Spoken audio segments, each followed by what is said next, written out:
पाठीमागून ब्लाऊज उचलण्याचे कारण आज पाहणार आहोत। तर बघा, अगोदर सुरुवातीला आपण टक्स ची मार्किंग करून घेऊयात। तर मधोमध फोल्ड केलेला आहे आणि मधोमध फोल्ड करून 4 इंचावरती टिक करून घेतलेली आहे आणि मग उभा टक्स जो आहे तो पण 4 इंचावरती टिक करून घेतलेला आहे। इकडे अर्धा इंच आणि तिकडे अर्धा इंच असं घेतलेलं आहे आणि या साईडला पण असं पलटून मी उमटून घेतलेला आहे।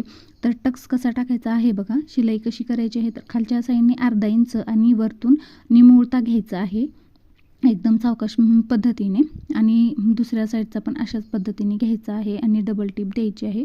तर आता बघा, टक्स टाकल्यानंतर जे कमरेच्या साईडने जो फिटिंग करतो आपण तिकडले साईडचं बघा असं सरळ पट्टी आलेली नाही आहे। तर आता इथे असं इंचपट्टी ठेवायची आणि सरळ आखून घ्यायचं खडवणे आणि जो एक्स्ट्रा कपडा आहे अर्धा इंचानी तो तिथे कट करून घ्यायचा आहे आणि पट्टी लावून घ्यायची आहे पाठीची। तर बघा, जे आपण टक्स टाकल्यानंतर जे तिरकस खालती येतं कपडा तो जर आपण कट केला नाही तर मग आपलं पाठीमागलचं ब्लाऊज उचलतो मध्यभागी आणि कमरेच्या साईडने असं खालती येतं। तर बघा, जर ही पद्धत वापरली तर तुमचा ब्लाऊज पाठीमागून अजिबात उचलणार नाही।